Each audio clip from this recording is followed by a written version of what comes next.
Hey everyone, this is Shannon. I just wanted to give you a quick note at the top of this episode. We didn't want to mark it with the explicit tag, but we did want to let you know that Silly Stuff with Shannon does have some adult themes on it this week.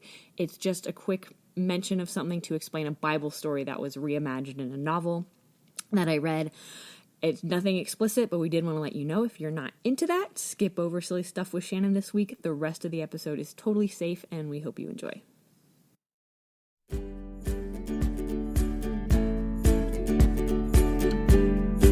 Hey, I'm Abbey.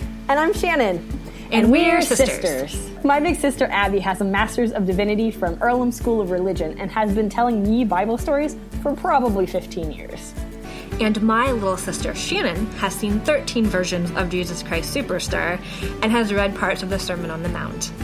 Together, we're bringing you fun facts, historical context, and Bible stories. Well, Bible stories according to you. No, according to you. According to you! This is the Bible. According to my sister.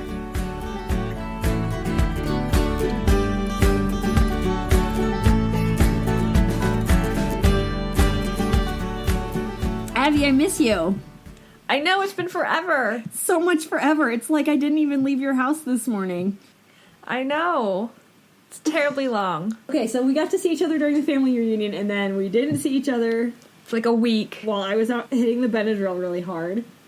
And then I visited you this weekend, and we watched a bunch of TV. And we tried to prepare for both of our individual sections. And then because we can't record in the same room because we talk too fast, I drove home, and now we're recording.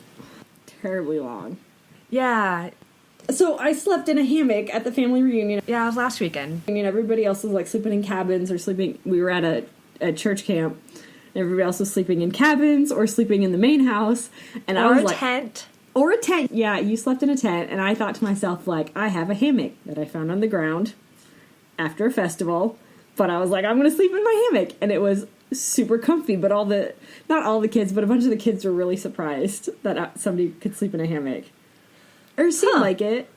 Yeah. You weren't there yet, but all the kids were like, okay. You're going to sleep outside? I was like, yeah, I'm going to sleep outside. It's going to be fine. I sleep outside all the time. And they're like, are spiders going to crawl over you? And I was like, yeah, but I'll be asleep. It won't matter.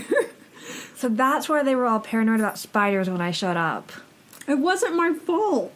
Well, it was kind of my fault.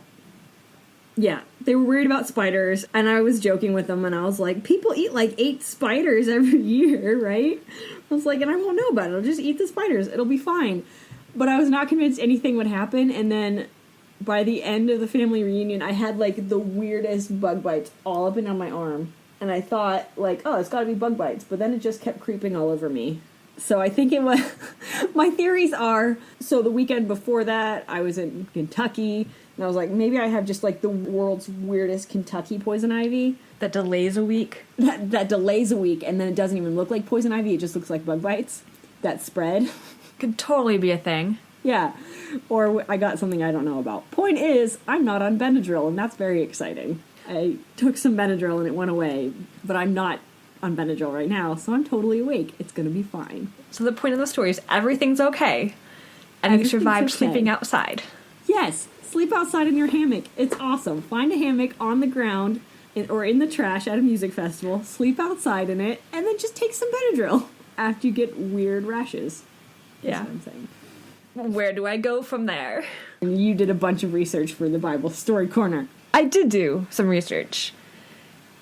Unfortunately, or fortunately, it's one of those podcasts, I think, where we actually just have to talk and dive into the thing I'm bringing because research is only so. Fair enough. I guess we'll have to So let's go there that now. In the Bible Story Corner.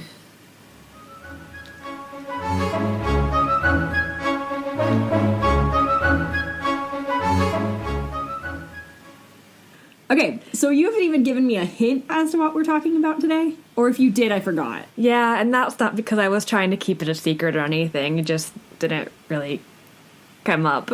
And didn't want to get into that conversation. Anyways, we're diving into the Psalms today. And you know what? I knew this when I saw that Psalms book on your couch table. Yes. I saw a book of Psalms and I was like, oh no, I love poetry. And then I waved my arm in the air and screamed at the sky. It's worse than love poetry. We're doing the Lamentations. So I don't think that's worse than love poetry. Okay, well, to some people it might be. But am I right in thinking that lamentation is like, I am sad and I'm lamenting something, I'm lamentating it? Yeah, something like that. Yeah, that's kind of the gist of it. Okay. So, The Lord is my shepherd, I shall not be afraid, for I walk in the valley of the shadow of darkness. yeah, I'm not sure if that one's actually a lamentation. That might be a different category. Oh, okay. It can categorize the Psalms into different categories, depending on who's... Wait, yeah, let's back up. Do we need to back up and talk about the Psalms? Because Yeah, probably. can't say I've even ever pretended to open up to the Psalms. So the Psalms are a book of the Bible. Okay. And they are 150 poems or songs Okay. from the Israelite tradition. And Written during the musical period. I remember this from the Israel episode. yeah, they're probably written over like a long period of time, and they were used, they believe, in like different rituals or services that would have happened at the temple or in other places of worship. Okay. And you can categorize them in different ways. One standard way is like Lamentations, praise, and thanksgiving, but there are other ways to do it. But they're not categorized themselves. Like, They're not categorized themselves, no. They're just like random things. Like, kind of if you open up like a hymn book in most churches, you just have a whole bunch of songs, and they're sort of arranged in things, but not necessarily. It's kind of hard, yeah. So it's kind of just a book of songs. And we don't have what the music sounded like anymore. It didn't come with musical notes, so we just have the lyrics, basically. Yeah. And some of the psalms say, so-and-so wrote this, or it was in this style. And those people could have written it, but probably not necessarily. Lots of them are attributed to King David, so they could have been written when he was the king, or in tribute to him, or he could have written them. We're not really sure. Okay. But one of those categories is the Lamentations, which actually, out of 150 psalms, depending on who's counting, somewhere between like 60 and 65 of the psalms are Lamentations, so at least a third of them. Jeez. Yeah, are... Well, okay, actually that makes sense, because there's only 3 categories, right? Yeah, well, in that particular way. There's other ways that can categorize them. There'd be like 5 categories, but in this way, yeah. So, I mean, at least a third. Some other people have said a half, so I guess depending on who's doing the counting. Yeah. 30 to 50% of the psalms are Lamentations. Well, I guess, okay, let's pull up, like, the top 40s music chart and see how many of them are love songs, how many of them are sad songs about breakups. Wait, does that count as a lamentation? I don't think any of those are the categories that are being lamented. I bet there are, like, 0 about Thanksgiving. I don't know. Probably not. At least not the way we would think about Thanksgiving. Are you Googling it? I might be Googling Billboard Top 40 right now. I need to know, Abby. So we run into a problem almost immediately in that I have no idea what any of these songs are. Oh, yeah, that could be a problem. Oh, here's one. It's called I'm Upset. That might be a lamentation. So I think we're going to count that as a lamentation. There's one that is just sad, exclamation point. So this person, Cardi B and Bad Bunny and J Balvin, wrote a song called I Like It. And that could be thankfulness. It could be thankfulness. Okay. I've fulfilled my interest. We can go back to actually talking about the Bible now. Okay.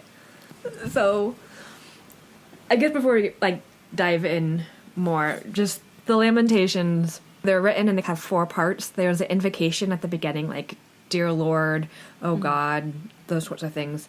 Then they list a complaint, and then they list a petition, and then they have a conclusion, and the conclusions are almost always positive. Okay.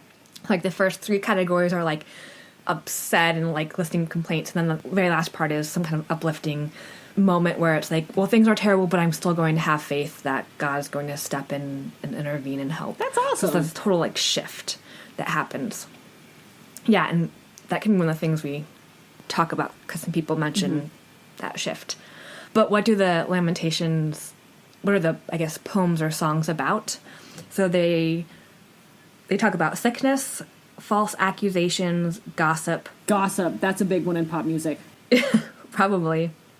There's also a crisis in the nation, oppression, material, mental, physical, and spiritual sufferings. And then those are usually, most of the lamentations are individual ones, like I'm in this problem, please help. And then there's like community ones, like when they're being destroyed in war, like the community, there are lamentations like from the community as opposed to like an individual. There's also lamentations about like forgiveness and famine and just in general things suck and why. Okay. So those are the general gist about the Lamentations. So I guess we can start with like, why did I bring this? Because it's part of the Bible. Well, it's in the Bible, but in Christian circles, we don't really talk about the suffering all that much or despair, the bad things. We like to be really positive. So just in general, like these are really ignored often. And that's something a lot of people were bringing up in the material I was reading. Okay.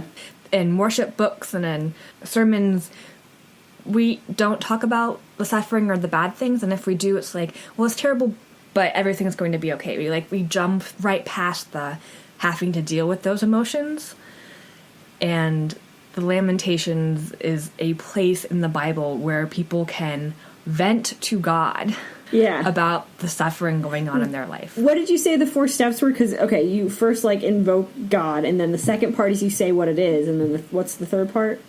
A petition, so kind of asking God to fix it. Okay. And then the fourth part is the conclusion.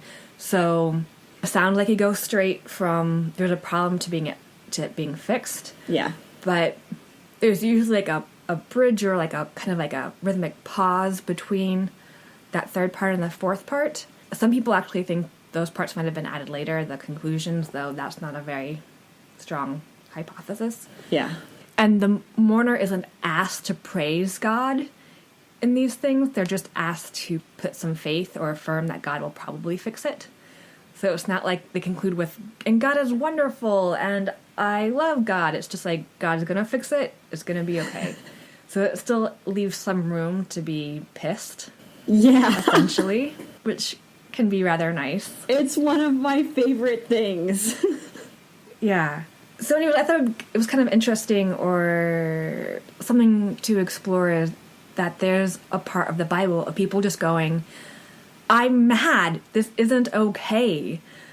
Instead of being like, oh, everything happens for a reason and it's all God's plan, and those lovely platitudes we give when things are going terrible. That there's actually a place in the Bible dedicated to yelling at God. This sucks! Yes, this sucks! And it's put in the Bible as, like, that's an okay thing to do, to rail and scream at God. So somebody called the Lamentations calling out God for dereliction of duty. That's beautiful. Because the Israelites have made this covenant, this agreement with God that they'll follow God and then God will take care of them. And if things are going bad, they're not going, okay, we made a promise and you're breaking the promise and this is not okay. Come on, dude. Come on, God, fix it. Yeah. So, I mean, I love the idea that you can yell at God. Just blatantly be like, I'm mad at you, God, right now. Everything sucks. Okay, I find this interesting. Here's my angle. Here's my spin. We're both sisters of a house full of girls, 4 girls, and oftentimes I think anger isn't discussed. Not like in our household, but just like female anger.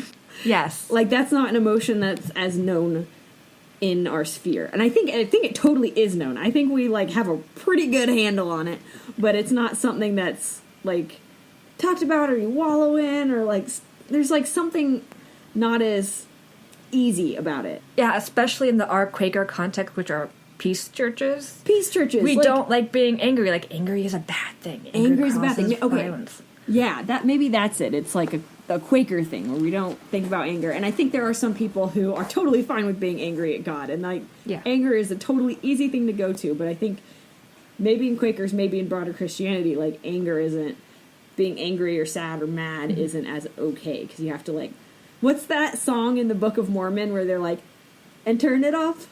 Like a light switch. Yeah. Just like turn all the bad feelings off. Yes, and everything will be fine. And then you go back to being perky and happy. Yeah. And so something that happens to me whenever somebody close to me dies is that my immediate reaction is to be just like hella angry about the dumbest things. And it's taken me a while to like figure that out, but now that I know it, I'm like, well, I'm gonna be angry for a while. And just recognizing that and being angry and knowing like when to apologize and when to not be angry at somebody who doesn't deserve it, but just like, I'm angry about something, I'm gonna be angry about it, and I'm gonna find a good way to deal with it. Yeah. And sometimes if that's yelling at a tree or God or whatever, like, that's a totally legitimate thing you can do. So I think having it reaffirmed with Psalms, I probably wouldn't angry sing at God. No. Glee musical style. But No. But it was an outlet, and it was an outlet in a community, so it was a community affirming that you can be angry at God. yeah, bad things happen, and you can be angry about them. Yeah, and there's even some psalms specifically that can be like, the whole like, why do bad things happen to good people? There are psalms that are like, God, what the hell? We did everything right, and we're still getting destroyed, or bad things are still happening. Why? This is not okay. Yeah. So there are specifically like psalms about that. Well, it's like when you're planning on something and you're like, I was listening to you, I did exactly what you thought, I did what seemed right, I followed this path, and now, look, it didn't go the way I thought it was gonna go. Like, it didn't work like, out. why? Yeah. So what do people have to say, like, in terms of that? So most of the people I were reading were just talking about the need to talk about suffering in our community and our congregation, and having this be a great way. What I found kind of actually interesting is I was trying to find voices from different backgrounds, and normally, people of color will have very different takes on passages or psalms, as well women versus men, but all the people are finding were pretty much saying the same thing, is that suffering isn't something we necessarily name a lot in our, specifically churches. I want to be sad in a community. And I want to be sad in a community, and this is something really important because everyone goes through suffering, and having psalms that have the suffering in it shows you that you're part of a tradition, and it's okay to question your faith, or to question God, to argue with God, to feel bad, to work through that sadness. And so in some ways, more than others in the Bible, this is a very humanistic experience that we all go through. Yeah. So there are two other things to talk about, I think, with the Lamentations Psalms. One of the things they talk about is oppression, and a lot of people raise that up. So I'm not going to read this whole psalm, but How long is it, just for curiosity's sake? 23 verses. 23, okay. That's long. Do you want me to read the whole thing? No. I don't come here for Bible readings, Abby. Yeah. Okay, so the first one I'm going to read is about the first parts of it are about oppression. O Lord, the God who avenges, O God who avenges, shine forth. Rise up, O Judge of the earth. Pay back to the proud what they deserve. How long will the wicked, O Lord, how long will the wicked be jubilant? And that's like an opening of Psalm 94. And the whole thing goes on of going, God will rise up and destroy the wicked, those who aren't following the rules, who aren't taking care of the alien, the widow, the orphan, the people God always seems to really care about. So it's a thing about oppression. So a number of people were saying, these give us permission to call out oppressors and encourage us to name power structures that are hurting us, and not just be like, well, that sucks. No, it's saying you have a right to rage against that, and you have a right to call God out and to call God to fix it. And it helps us realize we can be upset about it, and someone said it releases us from the lie that our suffering begins and ends with us. That our suffering can begin from the oppression of a society. Oh, social justice. Yes. Sneak us in whenever I can stick it in. So some of the Lamentations are specifically about that. Well, that's awesome. Oh my gosh, I gotta think about that for a second. Someone mentioned that if we talked more about the Lamentations and the Psalms that name these sorts of things, it would give us more of a permission to maybe stop and think and process injustices that are going on in the world, as opposed to when bad thing happens, you immediately react and maybe don't do critical thinking this could be an avenue to give people permission to say, okay, well, let's stop and think and be with the situation and the scenario and maybe think about it on a deeper level. Like, is there oppression going on? Is there structures of power here? Instead of just going with the gut reaction of, I don't like what you said. So if you lament it a little bit, stew in it, or even, have people who think about those sorts of issues. Yeah. That was this person's point. Okay. The other thing I think probably really needs to be mentioned about some of these psalms is that they're not...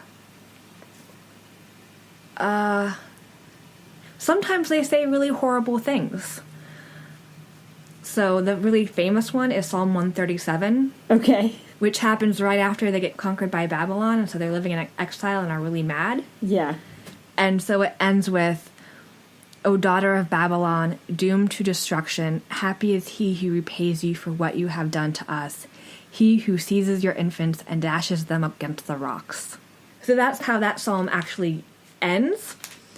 And so it's sort of it's their positive, uplifting thing of, don't worry, God's going to come and smash your children against rocks. And that makes a lot of people understand that is just horrible and terrible. And how could you read these psalms or find comfort in these psalms? And my Quaker pacifist nonviolent self is, that is terrible. How could that be? And it is also an expression of anger. They're not the ones doing it. Yeah. They are just venting their anger and asking God to do it, and it is up then to God whether to actually smash the children against the rocks or not. Yeah. So instead of them taking vengeance, they're putting their vengeance desires out into the world. Yeah. Into and God. If you believe in an all-powerful, fatherly God, he'll be like, no, we're not going to do that.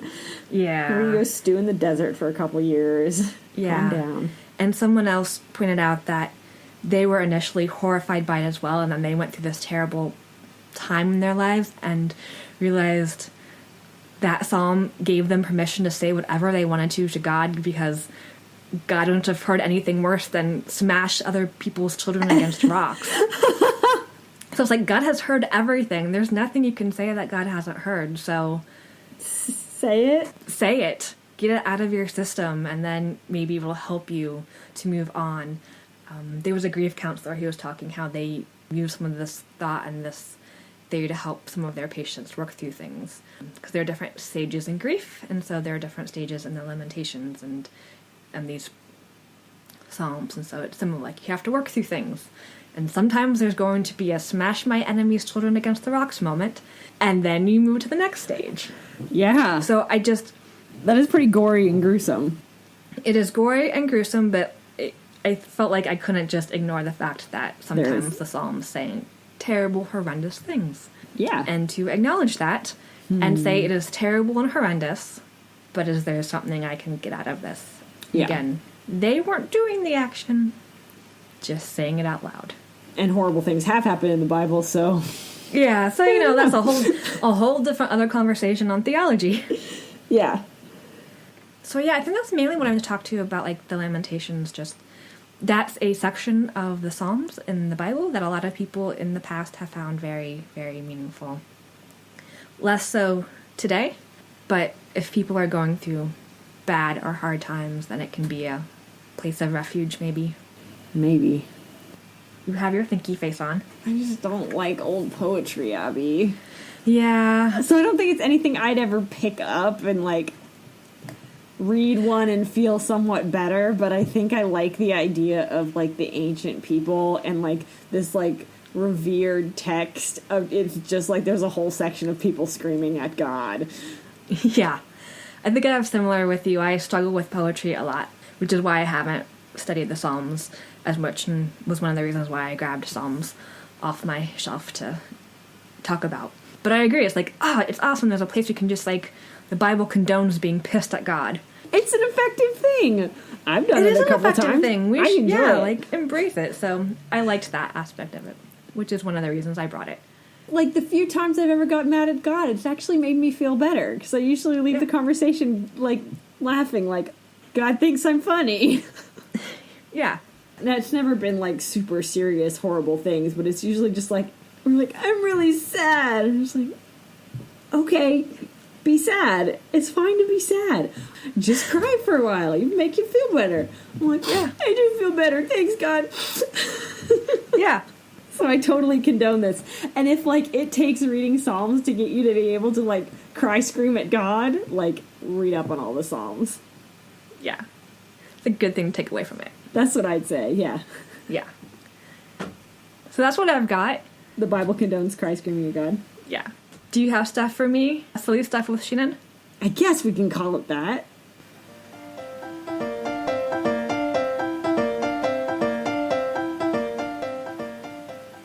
I think we need to rename Silly Stuff with Shannon for this week. Okay, to what? I don't know, like, I need something with alliteration that has media or, like, Blasphemous Bible Books with Shannon? Sure. That'll work for this one. I don't know if it'll work for all of them. I did actually finish reading The Red Tent. Okay, I wasn't sure how far you were through it, so tell me about the Red Tent. Well, okay, so where do I start with this story? I like books about the Bible. Not books about the Bible. I like fiction. I like Bible fan fiction.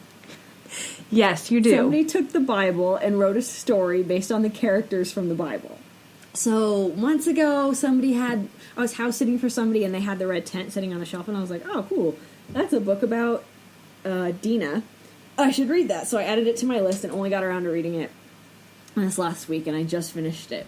And so The Red Tent is about Dina, who is... Is it Dina or Dinah? I think they said... Okay, so I listened to it on audiobook and I think they said Dina. Okay, they said Dina. Okay, we'll go with that. I don't know how much of this is actually biblically fact, historically fact, and how much of this is like stuff that the author, Anita Diamond, wrote. So I don't know how much of it is fact and how much of it is like fictionalized, but she's like the maybe younger sister, maybe older sister of Joseph in the Amazing Technicolor Dreamcoat. That's his full title. Yeah.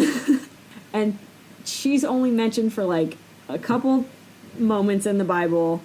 A prince wanted to marry her, or, depending on who's reading it, a prince raped her. I'm gonna have to put that, like, explicit content tag on our episode now. And then all of her brothers, because Joseph in the Amazing Technicolor Dreamcoat has, like, 11 older brothers, got very, very mad and killed everybody in the town. There was stuff that went on in between that. But that's, like, all she's mentioned about, is that... Close. Yeah, it was actually, I think, specifically just 2 or 3 brothers. Oh, okay, that's what it was in the book, in the book area too. So it was only... And it wasn't Joseph. Joseph didn't do it. It didn't sound like her oldest brother did. It sounded like some of the middle brothers. Yeah, I think like Levi. Was there a Simon in there?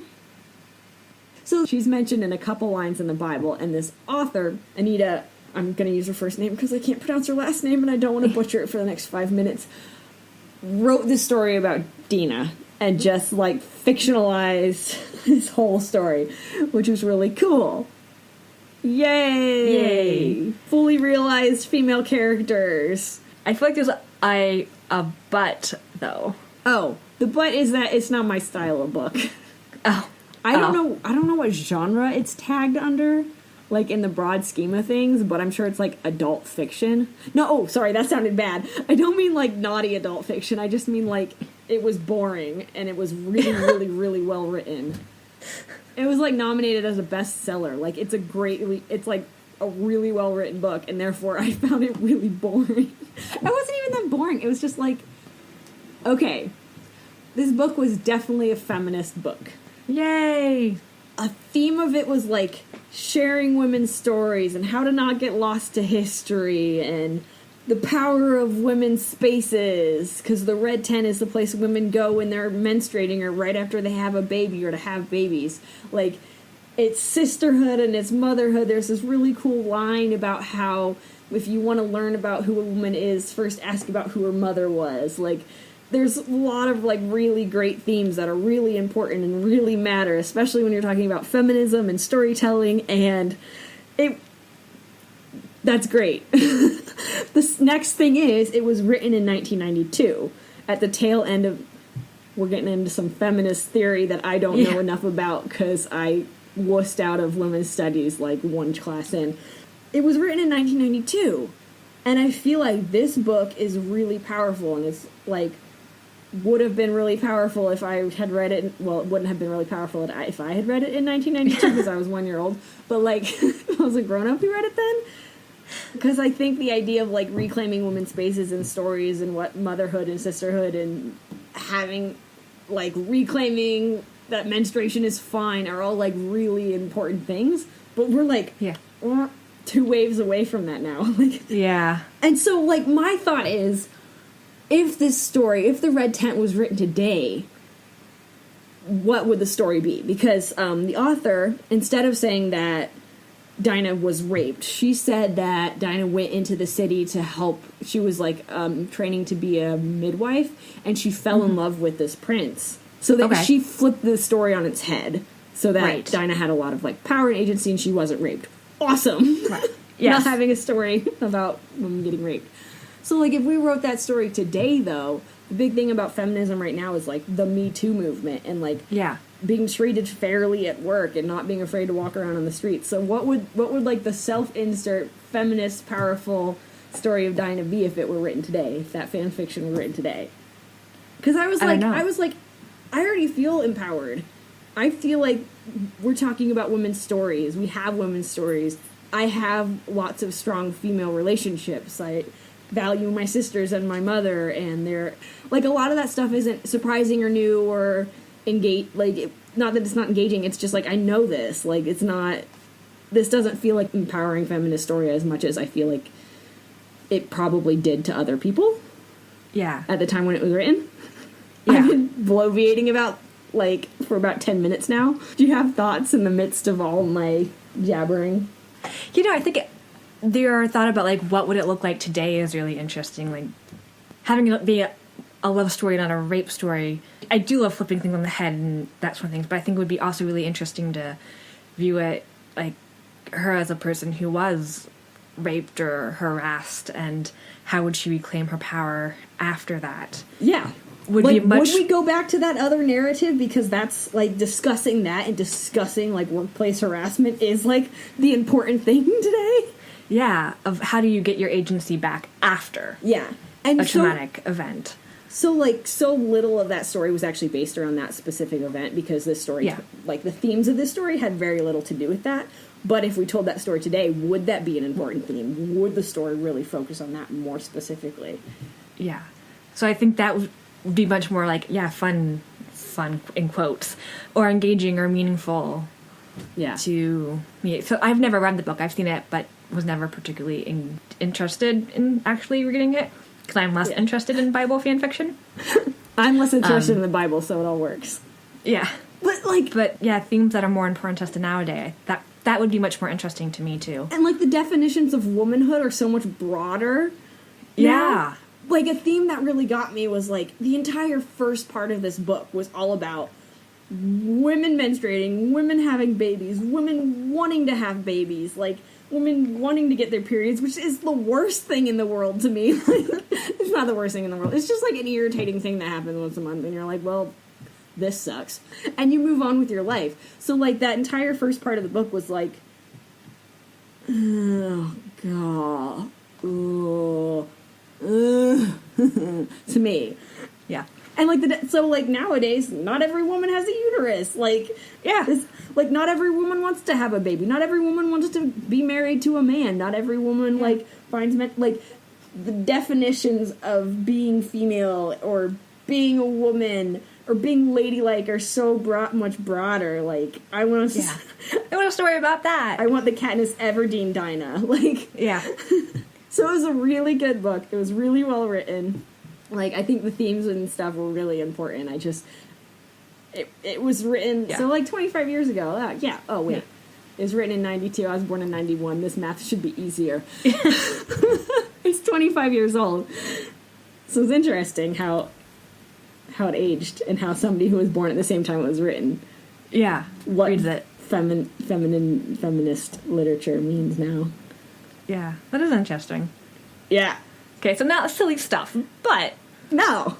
And there were some people who thought the book was blasphemous, so I have completely made my title worth it. Yay! So we end every episode with a very, very, very important question. We do. Okay. So, Abby, what is the Bible? The Bible is a cat jumping into a box. A good box? A good box.